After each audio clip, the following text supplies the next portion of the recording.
Dear students, I welcome you all to St. Joseph Study Center online session. Today we are going to see chapter 3 Algebra exercise 3.12. First sum, if the difference between a number and its reciprocal is 24 by 5, then find the number.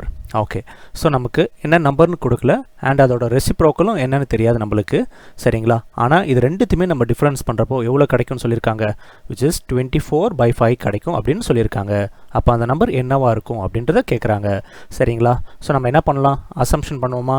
So let the number, அது என்ன number எனக்கு தெரியாது, நம்ம என்ன எடுத்துக்கலாம் அப்படின்னு பார்த்தீங்கன்னா let the number be x. So எக்ஸ்ன்னு எடுத்துக்கலாமா? ஸோ இந்த நம்பர் வந்து நான் எக்ஸ்ன்னு எடுத்துக்கிறேன், சரிங்களா? அப்போ அதோட ரெசிப்ரோக்கல் வந்து என்னவா இருக்கும், 1 by x தானே இருக்கும். So reciprocal of that number will be 1 by x. So the reciprocal be 1 by x. Okay, இப்போ என்ன கண்டிஷன் சொல்லியிருக்காங்க, அதாவது difference between a number and its reciprocal, இந்த நம்பருக்கும் அதோட ரெசிப்ரோக்கலுக்கும் நீங்கள் டிஃப்ரென்ஸ் பார்த்தீங்கன்னா உங்களுக்கு 24 by 5 கிடைக்கும் அப்படின்னு சொல்லியிருக்காங்க, சரிங்களா? அப்போ டிஃப்ரென்ஸ் பண்ணலாமா? So difference between the two numbers அப்படின்னு பார்த்தீங்கன்னா, so number first, so number and its reciprocal, அப்போது x minus 1 by x is equal to எவ்வளோ கிடைக்குமா, 24 by 5 கிடைக்கும்னு சொல்லியிருக்காங்க, சரிங்களா? சரி, அப்போது இங்கே எல்சிஎம் எடுக்கலாமா? ஸோ எக்ஸ் தானே எல்சிஎம். ஸோ அப்போ பார்த்தீங்கன்னா என்ன கிடைக்கும், X square minus 1 is equal to 24 by 5. சரி, கிராஸ் மல்டிப்ளை பண்ணலாமா? அப்போ இங்கே பார்த்தீங்கன்னா 5x ஸ்கொயர் மைனஸ் 5. ஸோ நான் டேரெக்டாகவே மல்டிப்ளை பண்ணிட்டேன் எல்லா டேர்மோட, இஸ் ஈக்குவல் டு இந்த எக்ஸ் இந்த சைடு வரப்போ 24xன்னு கிடைக்கும், சரிங்களா? சரி, இந்த 24x ஈக்குவல் டு இந்த சைடு கொண்டு வந்துடலாமா? அப்போ பார்த்தீங்கன்னா 5x square minus 24x minus 5 is equal to 0. So பாருங்கள், எக்ஸ் ஸ்கொயர் இது ஒரு குவாட்ராட்டிக் ஈக்குவேஷன் கிடச்சிருக்குங்களா? ஸோ அப்போ நம்ம என்ன பண்ணணும், அதோட ரெண்டு சொல்யூஷன் கண்டுபிடிக்கணும். ஸோ ஸ்கொயராக இருக்கப்போ ரெண்டு சொல்யூஷன் கிடைக்கும், கியூபாக இருந்துச்சுன்னா 3 சொல்யூஷன், அது மாதிரி, சரிங்களா? இப்போ நம்மளுக்கு ஒரு குவாட்ராட்டிக் ஈக்குவேஷன் கிடச்சிருக்கு, இதோட ரெண்டு சொல்யூஷன் என்னன்றது கண்டுபிடிக்கலாமா? ஸோ இங்கே ப்ராடக்ட் டேர்ம்ன்றது என்னது, இங்கே எக்ஸ் ஸ்கொயருக்கு கோஎஃபிஷியன்ட் இருக்கனால நம்ம என்ன பண்ணணும், இந்த கான்ஸ்டன்ட் டேர்மோட மல்டிப்ளை பண்ணணும். அப்போது அதோட ப்ராடக்ட் டேர்ம் எவ்வளோ கிடைக்கும், மைனஸ் 25. சம் டேர்ம் வந்து என்னது, இந்த எக்ஸோட coefficient which is minus 24. So எப்படி பிரிக்கலாம், 25 1, சரிங்களா? பிகாஸ் 24 இருக்கனால டேரெக்டாகவே நம்ம 25 into 1 தான் போட முடியும். அப்போது இங்கே பாருங்கள், சம் டேர்மில் வந்து மைனஸ் இருக்குது, அப்போது நம்ம ஹையர் டேர்முக்கு தான் நம்ம நெகட்டிவ் சைன் போடணும். அப்போது மைனஸ் 25 + 1 வந்து பார்த்தீங்கன்னா உங்களுக்கு மைனஸ் 24 கிடைக்கும், அண்ட் ப்ராடக்ட் பண்ணுறப்போ மைனஸ் 25 கிடைக்கும், சரிங்களா?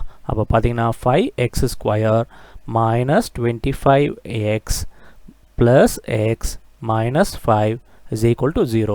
ஸோ நம்ம ஸ்ப்ளிட்டிங் த மிடில் டேர்ம் பண்ணியிருக்கோம் பாருங்கள். அப்போ மைனஸ் 25x ப்ளஸ் எக்ஸ்ன்றது பார்த்தீங்கன்னா உங்களுக்கு மைனஸ் 24x தான் கிடைக்கும். ஸோ இந்த மைனஸ் 24x தான் நம்ம இப்படி ஸ்ப்ளிட் பண்ணியிருக்கோம், ஓகேங்களா? சரி, இந்த ஃபஸ்ட் ரெண்டு டேர்ம்லேருந்து என்ன காமன் எடுக்கலாம், 5xன்றது ஒன்று காமனாக இருக்கா, வெளியில் எடுத்துலாமா? அப்போது x மைனஸ் இங்கே வந்து என்ன இருக்கும், 5 தானே இருக்கும், ப்ளஸ் இது ஆஸ் இட் இஸ் போட்டுவிடுங்க, x minus 5 is equal to 0. இப்போ பாருங்கள், இந்த ரெண்டு டேர்முக்குமே எக்ஸ் மைனஸ் 5ன்றது ஒன்று காமனாக இருக்கா, அதை வெளியில் எடுத்துலாமா? அப்போ ரிமைனிங் என்ன இருக்கும், இந்த 5x ப்ளஸ் இந்த டேர்ம் வெளில போயிடுச்சுன்னா ரிமைனிங் 1 தானே இருக்கும். அப்போ 5x plus 1 is equal to 0. சரி, நம்மளுக்கு ரெண்டு ஃபேக்டர்ஸ் கிடச்சிருக்கு, ரெண்டு தனித்தனியாக ஈக்குவல் டு 0 பண்ணலாமா? ஸோ ஒரு ஃபேக்டர் நான் ஈக்குவல் டு 0 பண்ணுறேன், அதாவது x minus 5 is equal to 0னா x is equal to 5. சரி, ஒரு நம்பர் கிடச்சிருக்கு. இன்னொன்று வந்து என்ன கொடுத்துருக்காங்க, 5x plus 1 equal to 0 na 5x is equal to minus 1 and x is equal to minus 1 by 5. So இன்னொரு நம்பர் வந்து பார்த்தீங்கன்னா minus 1 by 5. ஸோ அவங்க வந்து ஃபைண்ட் த நம்பர்ஸ்ன்னு கேட்டிருக்காங்க, சரிங்களா? ஸோ அப்போ வந்து நம்ம எக்ஸ்ன்றது என்ன, நான் அந்த நம்பர்ன்றதை நம்ம என்னென்ன எடுத்திருக்கோம், எக்ஸ்ன்னு தானே எடுத்திருக்கோம். ஸோ அப்போ அந்த நம்பர்ஸ் ஆர் 5 அண்ட் இன்னொரு நம்பர் வந்து பார்த்தீங்கன்னா minus 1 by 5. இப்போ நீங்கள் கொடுத்துருக்கக்கூடிய கண்டிஷனுக்கு ஏற்ற மாதிரி நீங்கள் கூட எடுத்துக்கலாம். இப்போ ஒரு வேளை நான் 5ன்னு எடுத்துக்கலான்னு வச்சுங்களேன். So let the number be 5னா அதோட ரெசிப்ரோக்கல் வந்து என்னது, 1 by 5. இது ரெண்டுத்துக்கும் டிஃப்ரென்ஸ் பார்த்தீங்கன்னா உங்களுக்கு எவ்வளோ சொல்லியிருக்காங்க, 24 by 5 கிடைக்கணும்னு சொல்லியிருக்காங்க. அப்போ இங்கே எல்சிஎம் எடுத்து பார்த்தீங்கன்னா உங்களுக்கு என்ன கிடைக்கும், 5. ஸோ இங்கே வந்து பார்த்தீங்கன்னா 25 minus 1 which is equal to 24 by 5. So பாருங்கள், அதே மாதிரி நீங்கள் minus 1 by 5 போடுறப்போ அதோட ரெசிப்ரோக்கல் வச்சு பார்க்குறப்போ அதுக்குமே உங்களுக்கு 24 by 5 கிடைக்கும். ஸோ கிடைச்ச நம்பர் நம்மளுக்கு கரெக்டான நம்பர்ஸ், சரிங்களா? ஸோ இதுதான் answer. Second sum, a garden measuring 12 meter by 16 meter is to have a pedestrian pathway that is W meters wide installed all the way round so that it increases the total area to 285 meters square. What is the width of the pathway? சரி, இங்கே என்ன கொடுத்துருக்காங்க, ஒரு garden இருக்கான். அந்த கார்டனோட வந்து measurement என்ன கொடுத்துருக்காங்க, 12 மீட்டர் பை 16 மீட்டர். ஸோ ஒரு கார்டன் எடுத்துக்கலாமா? ஸோ இதுதான் அந்த கார்டன். இதோட வந்து லென்த் வந்து பார்த்தீங்கன்னா 12 மீட்டர் அண்ட் பிரெத் வந்து 16 மீட்டர். ஓகேங்களா? சரி, இப்போ இதை சுற்றி வந்து என்ன பண்ணுறாங்கன்னு பார்த்தீங்கன்னா ஒரு பெடஸ்ட்ரியன் பாத்வே கன்ஸ்ட்ரக்ட் பண்ணுறாங்க which is W meters wide. ஓகேங்களா? ஸோ இதை சுற்றி ஒரு பெடஸ்ட்ரியன் பாத்வே இது மாதிரி போடுறாங்க. சரிங்களா? ஸோ அதோட விட்த் வந்து பார்த்தீங்கன்னா எவ்வளோ சொல்லியிருக்காங்க, விச் இஸ் W மீட்டர். சரிங்களா? ஸோ எல்லா இடமும் சுற்றி W மீட்டர்ஸ் இருக்கும். சரிங்களா? ஓகே, இப்போ அடுத்து வந்து என்ன கொடுத்துருக்காங்க அப்படின்னு பார்த்தீங்கன்னா இந்த பெடஸ்ட்ரியன் பாத்வே இது சுற்றி போட்ட உடனே இதோட ஏரியா வந்து டோட்டலாகவே எவ்வளோ இன்க்ரீஸ் ஆயிருக்கு அப்படின்னு பார்த்தீங்கன்னா 285 மீட்டர் ஸ்கொயர் இன்க்ரீஸ் ஆயிருக்கு. நார்மலாக அதோட ஏரியா வந்து என்னது 12 into 16. ஸோ இந்த கார்டனோட ஏரியா இதை சுற்றி இந்த அடிஷ்னலாக இந்த பெடஸ்ட்ரியன் பாத்வே போட்ட உடனே அதோட ஏரியா வந்து டோட்டலாகவே எவ்வளோ இன்க்ரீஸ் ஆயிருக்குன்னா 285 மீட்டர் ஸ்கொயர் இன்க்ரீஸ் ஆயிருக்கு. சரிங்களா? ஸோ இப்போது இதோட லென்த் வந்து எவ்வளோ வரும் அப்படின்னு பார்த்தீங்கன்னா என்ன சொல்வீங்க, அதாவது இந்த W + 12 + W. கரெக்டுங்களா? இதை சுற்றி W தானே இருக்குது. ஸோ அப்போ பார்த்தீங்கன்னா இதோட லென்த் வந்து நம்ம எப்படி எழுதலாம், ஸோ நார்மலாக இந்த கார்டனோட லென்த் வந்து பார்த்தீங்கன்னா 12 மீட்டர். அந்த பெடஸ்ட்ரியன் பாத்வே சுற்றி ரெண்டு பக்கமும் இருக்குது பார்த்தீங்களா? ஸோ இங்கே ஒரு W, இங்கே ஒரு W. ஸோ 2W + இந்த 12. ஓகேங்களா? ஸோ அப்போ இதோட லென்த் வந்து 12 + 2W. அதே மாதிரி அப்போ இதோட பிரெத் வந்து என்னவாக இருக்கும், 16 ப்ளஸ் இங்கே ஒரு W, இங்கே ஒரு W. அப்போ என்னது 16 + 2W. சரிங்களா? ஓகே, ஏன் இது மாதிரி போட்டிருக்கேன் அப்படின்னு பார்த்தீங்கன்னா பிகாஸ் நம்ம இதோட ஏரியா டோட்டலாக கண்டுபிடிக்க போகிறோம். இதோட ஏரியா அவங்க ஆல்ரெடி கொடுத்துருக்காங்க, பட் இன் டர்ம்ஸ் ஆஃப் நம்ம வேரியபிள் கொடுத்துருக்கனால ஸோ அதை நம்ம எப்படி ஃபைண்ட் அவுட் பண்ணலாம் அப்படின்னு பார்த்தீங்கன்னா என்ன கொடுத்துருக்காங்க, டோட்டல் ஏரியா வந்து அதாவது இந்த பெடஸ்ட்ரியன் பாத்வே வந்து போட்டதுக்கப்புறம் இதோட ஏரியா எவ்வளோ இன்க்ரீஸ் ஆயிருக்கு, 285 மீட்டர் ஸ்கொயர்னு சொல்லியிருக்காங்க. சரிங்களா? சரி, நம்ம ஏரியா வந்து எப்படி ஃபைண்ட் அவுட் பண்ணுவோம், அதாவது இப்போ ரெக்டாங்கிள் இருந்துச்சுன்னா அதோட ஏரியா வந்து என்னது லென்த் இன்டூ பிரெத் அப்படி தானே சொல்லுவோம். ஸோ அப்போ பார்த்தீங்கன்னா நம்மளுக்கு வந்து இங்கே லென்த்ன்றது வந்து என்னது 12 + 2W இன்டூ பிரெத் வந்து என்னது 16 + 2W. சரிங்களா? 16 + 2W இஸ் ஈக்குவல் டு அவங்களே என்ன கொடுத்துருக்காங்க, ஸோ இந்த பெடஸ்ட்ரியன் பாத்வே போட்டோன்னே அதோட ஏரியா எவ்வளோ இன்க்ரீஸ் ஆயிருக்குன்னு அவங்களே சொல்லியிருக்காங்க விச் இஸ் 285 கொடுத்துருக்காங்க. சரிங்களா? ஸோ நல்லா புரிஞ்சுங்க, அதாவது ஆல்ரெடி ஒரு கார்டன் இருந்திருக்கு, அதோட மெஷர்மெண்ட் வந்து பார்த்தீங்கன்னா ஏரியா வந்து 12 into 16. சரிங்களா? அதை சுற்றி பெடஸ்ட்ரியன் பாத்வே வந்து W மீட்டர் வைடுக்கு சுற்றி போட்டிருக்காங்க. ஸோ இங்கே W, இங்கே W. ஓகேங்களா? ஸோ அப்போ அதோட லென்த் வந்து பார்த்தீங்கன்னா உங்களுக்கு எவ்வளோ இன்க்ரீஸ் ஆயிருக்கு, +2W இன்க்ரீஸ் ஆயிருக்கும். அதேமாதிரி அதோட பிரெத்லையுமே 12W இன்க்ரீஸ் ஆயிருக்கும். ஸோ அப்போ இதோட ஏரியா வந்து என்ன எப்படி கால்குலேட் பண்ணுவீங்க, லென்த் இன்டூ பிரெத். கரெக்டுங்களா? ஸோ இந்த லென்த் இன்டூ பிரெத் ப்ராடக்ட் பண்ணுறப்போ அவங்களே கொடுத்துட்டாங்க உங்களுக்கு எவ்வளோ ஏரியா கிடைக்கும்ன்றது விச் இஸ் 285 கொடுத்துருக்காங்க. சரிங்களா? ஸோ அதை தான் நான் இப்படி பண்ணியிருக்கேன். ஓகேங்களா? இப்போ வந்து நார்மலாக நம்ம பண்ணக்கூடிய மல்டிப்ளிகேஷன் தான். இங்கே வந்து பார்த்தீங்கன்னா 12 into 16 வந்து என்னது, ஸோ 12 into 16 வந்து பார்த்தீங்கன்னா 192. ஓகேங்களா? அடுத்து இந்த 12 into இந்த 2W வந்து என்னது +24W. அடுத்து இந்த 2W into 16 வந்து 32W plus 2W into 2W வந்து பார்த்தீங்கன்னா 4W square is equal to 285. சரி, நம்ம லைக் டேர்ம்ஸ்லாம் ஆட் பண்ணலாம். ஸோ அப்போ பார்த்தீங்கன்னா இங்கே 24W + 32W வந்து என்ன கிடைக்கும் உங்களுக்கு 56W. ஓகேங்களா? ஸோ ஆர்டர் எழுதுவோம், 4W square plus 56W plus 192. இந்த 285 கூட ஈக்குவல் டு இந்த சைடு கொண்டு வந்துடலாம். அப்போ -285 இஸ் ஈக்குவல் டு 0. அப்போ 4W ஸ்கொயர் ப்ளஸ் 56W. இந்த 192 மைனஸ் 285 பண்ணி பார்த்தீங்கன்னா உங்களுக்கு வந்து -93 கிடைக்கும். பிகாஸ் ஹையர் வேல்யூ வந்து -9 இருக்கனால -93 கிடைக்கும் விச் இஸ் ஈக்குவல் டு 0. சரி, இப்போது வந்து நம்மளுக்கு ஒரு குவாட்ராட்டிக் ஈக்குவேஷன் கிடச்சிருக்கு. நம்ம இப்போ என்ன பண்ணுவோம், இதோட product term and sum term எடுத்துக்கலாமா? ஸோ ப்ராடக்ட் டேர்ம் வந்து என்னது, இங்கே W ஸ்கொயருக்கு கோஎஃபிஷியன்ட் இருக்கிறதுனால நம்ம என்ன பண்ணுவோம், இந்த கான்ஸ்டன்ட் டேர்மோட மல்டிப்ளை பண்ணுவோம். அப்போது 93 into 4 வந்து பார்த்தீங்கன்னா உங்களுக்கு என்ன கிடைக்கும், ஸோ -9 இருக்கனால ப்ராடக்ட் டேர்ம் வந்து பார்த்தீங்கன்னா ஸோ 93 into 4 வந்து 372. சரிங்களா? அடுத்து சம் டேர்ம் வந்து என்னது, இந்த Wயோட கோஎஃபிஷியன்ட் விச் இஸ் +56. சரிங்களா? சரி, இப்போது இதை வந்து ஸ்ப்ளிட் பண்ணலாமா? ஸோ என்ன ரெண்டு நம்பர் போடலாம் இதுக்கு, 372 நம்ம ஃபஸ்ட்டு செக் பண்ணுவோம். 372 ஸோ 2 டைம்ஸ் போடுவோமா? அப்போ பார்த்தீங்கன்னா 1 2 is 2. So remaining 17, 8 2s are 16. So remaining 1 6. So 2 9 3 3 3 1. So 31 தான், அது prime number. So as it is போட்டுடுங்க. அப்போ பார்த்தீங்கன்னா 2 2s are 4, 4 3s are 12. So 12 31 வச்சுருக்கலாமா? 12 31 நீங்கள் ஆட் பண்ணால் கண்டிப்பாக வராது. ஸோ அதை விட்டுடுங்க. அப்போது அடுத்த காம்பினேஷன் என்னன்னு பார்க்கலான்னு பார்த்தா இந்த 2 into 31 பார்த்தீங்கன்னா 62 அண்ட் இந்த 2 into 3 வந்து பார்த்தீங்கன்னா 6. ஸோ அது கிடைக்கும் உங்களுக்கு. அதாவது 62 6. ஸோ அப்போ பார்த்தீங்கன்னா நம்மளுக்கு ப்ளஸ் 56 இருக்குது. அப்போது மைனஸ் என்ன நம்ம 6க்கு தான் போடணும். ஓகேங்களா? அப்போ தான் ஆட் பண்ணுறப்போ உங்களுக்கு ப்ளஸ் 56 அண்ட் ப்ராடக்ட் பண்ணுறப்போ மைனஸ் 372 கிடைக்கும். சரிங்களா? எக்ஸைஸில் இருக்கக்கூடிய எல்லா சம்முக்குமே நீங்கள் வந்து ஸ்ப்ளிட்டிங் த மிடில் டேர்ம் நம்பரை கொஞ்சம் ஞாபகம் வச்சுங்க. பிகாஸ் நிறைய பெரிய பெரிய வேல்யூஸ் கிடைக்கும். சரிங்களா? ஸோ அப்போ இங்கே வந்து பார்த்தீங்கன்னா 62 ஒரு நம்பர் அண்ட் மைனஸ் 6 இன்னொரு நம்பர். ஓகேங்களா? ஸோ அப்போ 4w square plus 62w minus 6w minus 93 is equal to 0. சரி, இந்த ஃபஸ்ட்டு ரெண்டு டேர்ம்லேருந்து என்ன காமன் எடுக்க முடியும்? 2 தான் காமன் எடுக்க முடியும். 2w. ஸோ அப்போ 2w காமனை வெளில எடுத்தா ரிமைனிங் வந்து ஒரு 2w ப்ளஸ் 31 கிடைக்கும். இங்கே வந்து செகண்ட் ரெண்டு டேர்ம்லேருந்து மைனஸ் 2 காமன் எடுக்க போகிறேன். அப்போ பார்த்தீங்கன்னா ரிமைனிங் என்ன இருக்கும்? 2w plus 31 is equal to 0. ஓகேங்களா? ஸோ எப்பொழுதுமே உங்களுக்கு இது மாதிரி ஈக்குவலாக தான் கிடைக்கும். சரிங்களா? கிடைக்கலன்னா நீங்கள் ஏதோ தப்பு பண்ணியிருக்கீங்க. ஸோ அது மாதிரி ஈக்குவலாக கிடைக்கிற மாதிரி பார்த்துங்க. ஸோ அப்போ ஃபஸ்ட்டு இந்த பார்த்தீங்கன்னா இங்கே வந்து இந்த ரெண்டு டேர்ம்லையுமே 2w ப்ளஸ் 31 வந்து காமனாக இருக்குது. அது வெளியில் எடுத்துலாமா? ஸோ 2w ப்ளஸ் 31 நான் வெளியில் எடுத்தா ரிமைனிங் வந்து என்ன இருக்கும்? ஒரு 2w மைனஸ் இங்கே ஒரு 3. ஓகேங்களா? which is equal to 0. இப்போ இந்த ரெண்டு டேர்முமே தனித்தனியாக ஈக்குவல் டு 0 பண்ணலாமா? So 2w plus 31 is equal to 0னா w is equal to minus 31/2. So ஒரு விட்த் வந்து நெகட்டிவாக இருக்க வாய்ப்பு இருக்கா? ஒரு டிஸ்டன்ஸ் வந்து எப்பொழுதுமே நெகட்டிவாக இருக்காது. ஸோ அதை நம்ம ரிஜெக்ட் பண்ணிடலாம். சரிங்களா? அடுத்தது வந்து என்ன கொடுத்துருக்காங்க? இன்னொரு factor 2w minus 3 is equal to 0. அப்போது w is equal to 3/2. So w is equal to divide பண்ணி பார்த்தீங்கன்னா உங்களுக்கு 1.5 கிடைக்கும். இங்கே கொடுத்துருக்குது எல்லாமே மெஷர்மெண்ட் வந்து இன் டர்ம்ஸ் ஆஃப் மீட்டரில் இருக்கனால இந்த விட்த்துக்குமே நீங்கள் மீட்டர் போடுங்க. ஸோ அவங்க என்ன கேட்டிருக்காங்க? find the width of the pathway தானே கேட்டிருக்காங்க. ஸோ இந்த பாத்வேயோட விட்த் தான் கேட்டிருக்காங்க. So the width of the pathway. ஓகேங்களா?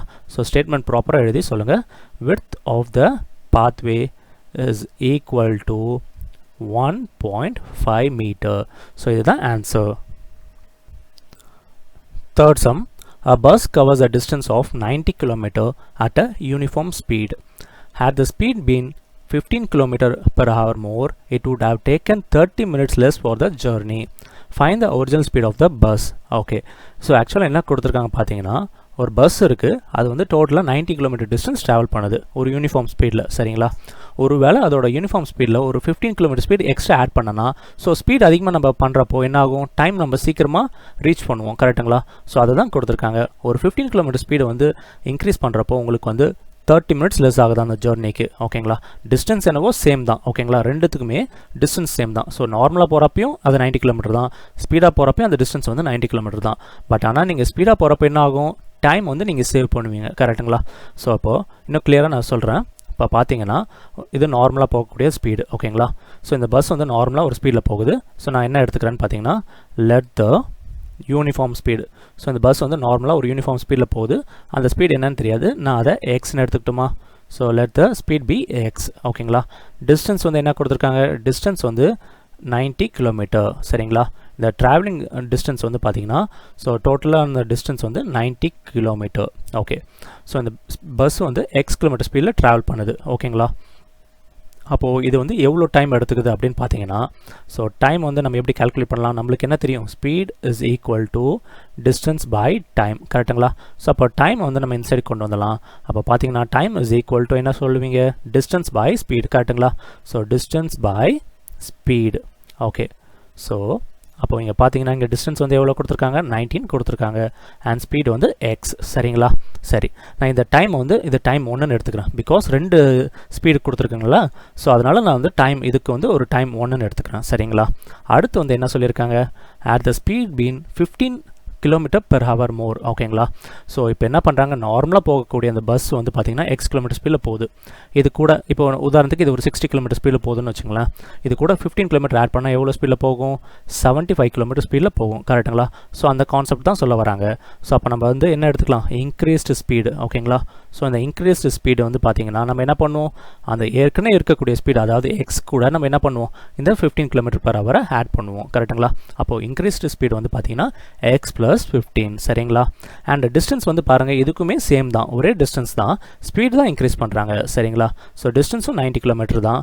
அண்ட் இப்போ டைம் வந்து நம்ம கால்குலேட் பண்ணணும் அப்படின்னு பார்த்தீங்கன்னா இது எவ்வளோ டைம் எடுத்துக்கும் அப்படின்னு பார்த்தீங்கன்னா, so time 2 is equal to அதே தான் ஃபார்முலா, அதாவது டிஸ்டன்ஸ் பை ஸ்பீடு. ஓகேங்களா? ஸோ இங்கே வந்து டிஸ்டன்ஸ் வந்து என்னது, சேம் 90 பை இன்க்ரீஸ்டு ஸ்பீடு வந்து என்னது, எக்ஸ் ப்ளஸ் 15. சரிங்களா? ஸோ இப்போ உதாரணத்துக்கு இங்கே பார்த்தீங்கன்னா, அதாவது இது நார்மலாக போகக்கூடிய இந்த பஸ் வந்து பார்த்தீங்கன்னா எக்ஸ் கிலோமீட்டர் ஸ்பீடில் போகுதுங்களா. ஸோ அப்போ இது வந்து ட்ராவலிங் டைம் வந்து 1 hour எடுத்துக்குன்னு வச்சுங்களேன்.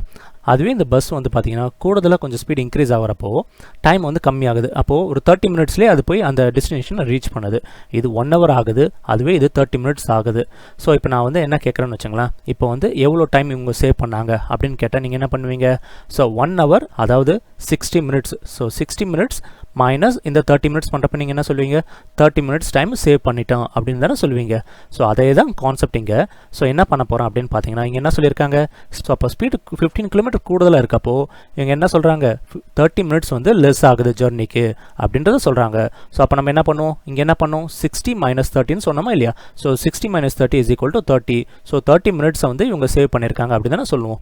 அப்போ அதே கான்செப்ட் தான் இங்கேயும். நம்ம என்ன பண்ணுவோம், இந்த நார்மல் ஸ்பீடாக போகக்கூடிய அப்போ டைம் என்ன ஆகுது, அதாவது டைம் t1 தானே எடுத்துருக்கோம், அதை டைம் 1 மைனஸ் இந்த ஃபாஸ்ட்டாக ஸ்பீடாக போகிறப்போ டைம் எவ்வளோ ஆகுது, டைம் t2 தானே எடுத்துருக்கோம், விச் இஸ் ஈக்குவல் டு அப்போ இந்த ஒரிஜினல் டைம் மைனஸ் இந்த டைம் பண்ணுறப்போ நீங்கள் எவ்வளோ சேவ் பண்ணுறீங்களா அந்த ஜேர்னியில், 30 minutes சேவ் பண்ணுறாங்க அப்படின்னு சொல்லியிருக்காங்க.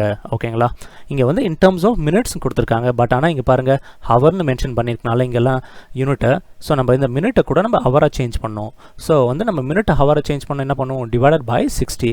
பிகாஸ் 1 hourக்கு எத்தனை மினிட் இருக்குது, 60 minutes இருக்குது. ஸோ அதனால் நம்ம டிவைடட் பை 60 பண்ணுறோம். சரிங்களா? சரி, இப்போ வந்து அடுத்து நம்ம என்ன பண்ண போகிறோம் அப்படின்னு பார்த்தீங்கன்னா, இந்த டைம் 1ஓட வேல்யூ இங்கே சப்ஸ்டியூட் பண்ணலாமா, which is 90 by x minus time 2ஓட வேல்யூ வந்து என்னது, 90 by x plus 15 is equal to, இதை கூட கேன்சல் பண்ணிடலாம் 2 times. ஓகேங்களா? ஸோ 1/2. இந்த ஃபர்ஸ்ட் ரெண்டு டேர்ம்லேருந்து என்ன காமன் எடுக்கலாம், 90 காமனை வெளில எடுத்துலாமா. ஸோ 90 வெளியில் எடுத்துட்டா ரிமைனிங் வந்து என்ன இருக்கும், 1/x minus 1/x plus 15 is equal to 1/2. சரி, இப்போ எல்சிஎம் எடுக்கலாமா. ஸோ எல்சிஎம் வந்து என்னது, x into x plus 15. இதுதான் எல்சிஎம். அப்போ இங்கே என்ன கிடைக்கும், x plus 15 கிடைக்கும் மைனஸ் இங்கே வந்து x. சரிங்களா? which is equal to 1/2. அப்போது இந்த ப்ளஸ் எக்ஸும் இந்த மைனஸ் எக்ஸும் கேன்சல் பண்ணிடலாம். ஸோ ரிமைனிங் வந்து பார்த்தீங்கன்னா 15 தான் இருக்குது. இந்த 15ஓட இந்த 90 ப்ராடக்ட் பண்ணுறப்போ உங்களுக்கு என்ன கிடைக்கும் அப்படின்னு பார்த்தீங்கன்னா 1350 divided by x into x plus 15 is equal to 1/2. சரி, கிராஸ் மல்டிப்ளை பண்ணலாமா. ஸோ அப்போ இந்த 2 இந்த சைடு வரப்போ 1350 into 2 will be 2700 is equal to x into x plus 15. சரி, அப்போ 2700 is equal to இந்த x உள்ள ப்ராடக்ட் பண்ணுறப்போ x square plus 15x. So இதை ப்ராப்பராக எழுதுவோம். So x square plus 15x minus 2700 is equal to 0. So நமக்கு ஒரு குவாட்ராட்டிக் ஈக்குவேஷன் கிடச்சிருக்கு. ஸோ இப்போ நம்ம அது ஸ்ப்ளிட்டிங் த மிடில் டேர்ம் பண்ணலாமா. ஸோ ஸ்ப்ளிட்டிங் த மிடில் டேர்ம்னா என்னது, ப்ராடக்ட் டேர்ம் வந்து என்னது, அதில் மைனஸ் 2700 அண்ட் சம் டேர்ம் என்னது ப்ளஸ் 15. ஸோ எப்படி ஸ்ப்ளிட் பண்ணலாம், அதாவது 2700 வந்து பார்த்தீங்கன்னா 2 டைம் டிவைட் பண்ணி பாருங்கள், உங்களுக்கு என்ன கிடைக்கும், 1350. அகைன் 2 டைம் பண்ணுறப்போ 675. ஸோ இது வந்து 5 டேபிளில் பண்ணலாம். ஸோ அப்போ பார்த்தீங்கன்னா 135. ஸோ 5 டேபிளில் பண்ணுறப்போ 27. 3 டேபிளில் பண்ணுறப்போ 9. ஸோ 3 3 3 1. ஓகே, ஸோ இது எப்படி காம்பினேஷன் எடுத்துக்கலாம் பாருங்கள். 2 2s are 4, 4 5s are 20, 20. So 20 and இங்கே இந்த 3 எடுத்துங்க. ஸோ 20 into 3 வந்து 60. ஓகேங்களா? அடுத்து இந்த 5 into 3 வந்து 15. 15 into 3 வந்து பார்த்தீங்கன்னா 45.